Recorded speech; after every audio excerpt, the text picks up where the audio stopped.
പശ്ചിമബംഗാളിൽ രണ്ടാം ഘട്ട തെരഞ്ഞെടുപ്പിന്റെ പരസ്യപ്രചാരണം ഇന്ന് അവസാനിക്കും. ഈ മാസം 29-നാണ് രണ്ടാം ഘട്ട പോളിംഗ് നടക്കുക. ആകെ 142 മണ്ഡലങ്ങളിലാണ് വിധിയെഴുതുന്നത്.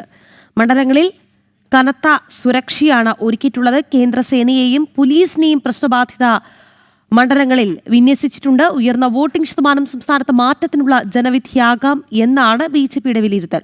വിവരങ്ങളുമായി ദിലീപ് ചേരുന്നുണ്ട് ഡൽഹിയിൽ നിന്ന്. ദിലീപ്, രണ്ടാം ഘട്ട വോട്ടെടുപ്പാണ് മറ്റന്നാൾ നടക്കുക. ഇന്ന് പരസ്യപ്രചാരണം അവസാനിക്കുമ്പോൾ എങ്ങനെയാണ് മുന്നണികളുടെ പ്രതീക്ഷകൾ?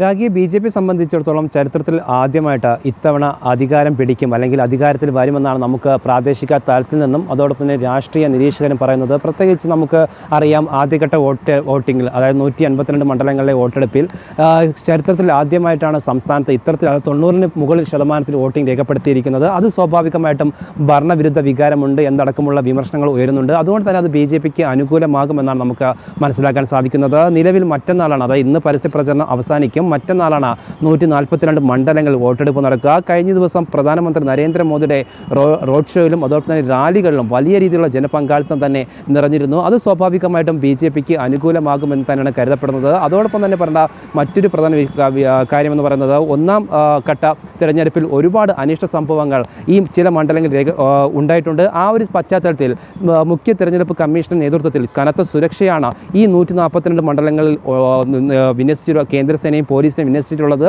ഒന്നാം ഘട്ട തെരഞ്ഞെടുപ്പ് ഉണ്ടായ സംഭവ വികാസങ്ങൾ അല്ലെങ്കിൽ അനിഷ്ട സംഭവങ്ങളൊന്നും ഈ 142 മണ്ഡലങ്ങൾ ഉണ്ടാവാൻ പാടില്ല എന്നുള്ള കർശന നിർദ്ദേശവും തെരഞ്ഞെടുപ്പ് കമ്മീഷൻ നൽകിയിട്ടുണ്ട്. ആ ഒരു പശ്ചാത്തലത്തിൽ എല്ലാ ഒട്ടുമിക്ക പ്രദേശങ്ങളിലും ശക്തമായ സുരക്ഷ ഒരുക്കുന്നുണ്ട്. അതോടൊപ്പം തന്നെ നമുക്കറിയാം, തൃണമൂൽ കോൺഗ്രസിന്റെ പ്രവർത്തകർ വോട്ടിടാൻ അനുവദിക്കുന്നില്ല, വീട് തടങ്കലിൽ വെക്കുകയാണ് വോട്ടർമാരെ എന്നടക്കമുള്ള വിമർശനങ്ങൾ 2021 നിയമസഭാ തെരഞ്ഞെടുപ്പിൽ ഉയർന്നിരുന്നു. ആ ഒരു പശ്ചാത്തലത്തിലും സുരക്ഷ ഒരുക്കുന്നതിനും അതോടൊപ്പം തന്നെ വോട്ടർമാർക്ക് കൃത്യമായിട്ട് തന്നെ യാതൊരു പ്രശ്നവുമില്ലാതെ സമാധാനപരമായിട്ട് വോട്ട് ചെയ്യുന്നതിന് വേണ്ടിയുള്ള സുരക്ഷാ ക്രമീകരണങ്ങൾ ഒരുക്കിയിട്ടുണ്ട്. BJP സംബന്ധിച്ചിടത്തോളം ചരിത്രത്തിൽ ആദ്യമായിട്ട് തന്നെ BJP അധികാരത്തിൽ വരും എന്ന് തന്നെയാണ് നമുക്ക് മനസ്സിലാക്കേണ്ടത്. കാരണം ശക്തമായ രീതിയിലുള്ള പ്രചരണ പരിപാടികൾക്കാണ് പ്രധാനമന്ത്രി നരേന്ദ്രമോദിയും കേന്ദ്ര ആഭ്യന്തരമന്ത്രി അമിത്ഷായും BJP ദേശീയ അധ്യക്ഷനായ JP നഡ്ഡ, UP പ്രധാനമന്ത്രി യോഗി ആദിത്യനാഥ്, ആസാം മുഖ്യമന്ത്രി മുഖ്യമന്ത്രി യോഗി ആദിത്യനാഥ്, ആസാം മുഖ്യമന്ത്രി ഹേമന്ത് ബിശ്വ ശർമ്മ അടക്കമുള്ള BJPയുടെ പ്രമുഖ നേതാക്കൾ ഈ സംസ്ഥാനത്ത്